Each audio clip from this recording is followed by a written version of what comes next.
La verdad es que nuestra relación con el dinero es rara, ¿no? A veces hasta confusa.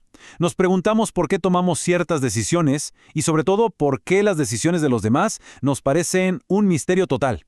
Bueno, en este análisis vamos a intentar desentrañar todo eso. A ver, es una pregunta que seguro a todos nos ha pasado por la cabeza. Vemos a alguien gastar una fortuna en boletos de lotería, o invertir de una forma súper arriesgada, o todo lo contrario, ser tan conservador que parece que le tiene miedo al dinero. Y desde nuestra perspectiva, claro, nos parece una locura, algo totalmente irracional. Pero, y aquí viene la idea central de todo esto, una que es bastante sorprendente.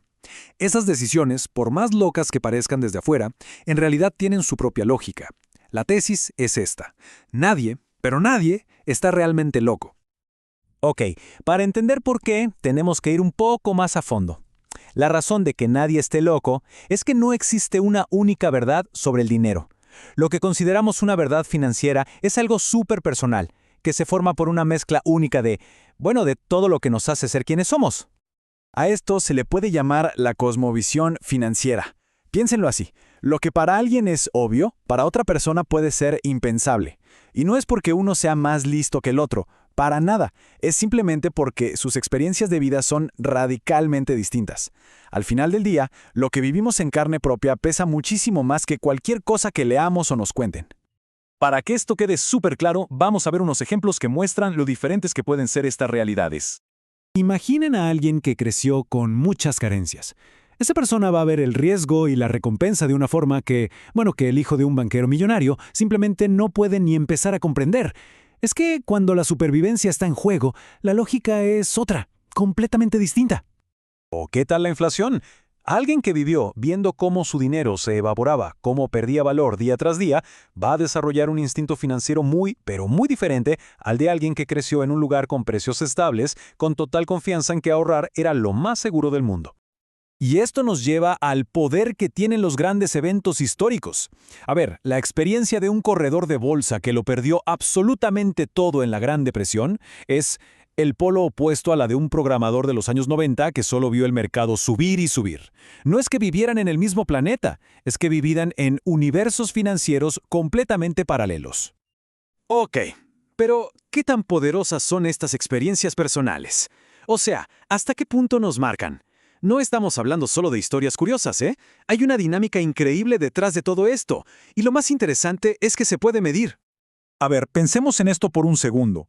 Todas nuestras experiencias personales con el dinero, todo lo que hemos visto, sentido, vivido en carne propia, representa una parte minúscula, de verdad, minúscula, de todo lo que ha pasado en el mundo a lo largo de la historia. Es una fracción tan pero tan pequeña que es prácticamente cero. Estamos hablando de un 0 punto y agárrense, 0,0000001% de todo lo que ha pasado en la economía mundial. Casi nada, ¿verdad? Bueno, pues aquí viene lo increíble. Resulta que esa rebanadita minúscula de la historia que nos tocó vivir forma cerca del 80% de cómo creemos que funciona el mundo. El 80%. Y es por eso, exactamente por eso, que dos personas igual de inteligentes pueden discutir a muerte sobre inversiones, sobre el riesgo, sobre si viene o no una recesión. Un ejemplo perfecto para ver esto en acción: la Gran Depresión. Fue un evento que sin duda marcó a toda una generación. Pero la clave está en que no todos la vivieron igual. Fíjense en esto. Cuando John F. Kennedy le preguntaron qué recordaba de la depresión, su respuesta fue reveladora. Él dijo que no tenía conocimiento de primera mano, que su familia tenía una fortuna que de hecho creció en esa época. Lo único que vio fue a su padre contratando jardineros extra solo para darles trabajo. O sea, su experiencia fue tan distinta que la crisis para él fue algo que leyó en un libro en la universidad. Estaba en una burbuja económica total. Ok, uno podría pensar, son historias interesantes, anécdotas potentes, pero nada más. Pero no. La evidencia científica, los datos duros, confirman que este comportamiento es real. No son solo cuentos. La pregunta es totalmente válida, ¿no? ¿Son solo casualidades o de verdad hay un patrón que se pueda demostrar en el comportamiento de la gente? Y la respuesta es un sí rotundo. Existe un patrón y los datos lo confirman. Estamos anclados, casi encadenados, a las experiencias de la época que nos tocó vivir. De hecho, hay un estudio súper interesante que encontró patrones clarísimos. Por ejemplo, la gente que creció en épocas de alta inflación, de adultos, invierte menos en bonos. Tiene sentido, ¿no? Y al revés, quienes vieron un mercado de acciones en pleno auge durante su juventud, de mayores, tienden a invertir más en acciones. Y lo más importante, no tiene nada que ver con ser más o menos inteligente. Es básicamente la lotería de cuándo y dónde te tocó nacer. Y ojo, que esto no es solo para el inversor de a pie.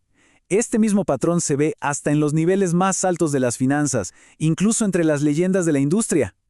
El famoso gestor de bonos, Bill Gross, lo admite sin problemas. Su carrera fue espectacular porque coincidió perfectamente con una caída en las tasas de interés que duró décadas.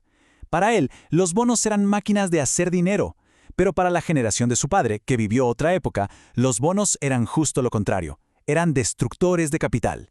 Mismo producto, dos realidades totalmente opuestas. Entonces, ¿a dónde nos lleva todo esto? ¿Qué nos dice sobre nuestra propia forma de ver el dinero y la de los demás? La idea principal es esta. Por más que estudiemos historia, por más que leamos sobre crisis o caídas del mercado, nada, absolutamente nada, puede replicar el impacto emocional de haberlo vivido.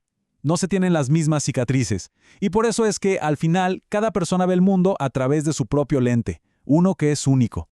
Y para cerrar, quedémonos con esta reflexión.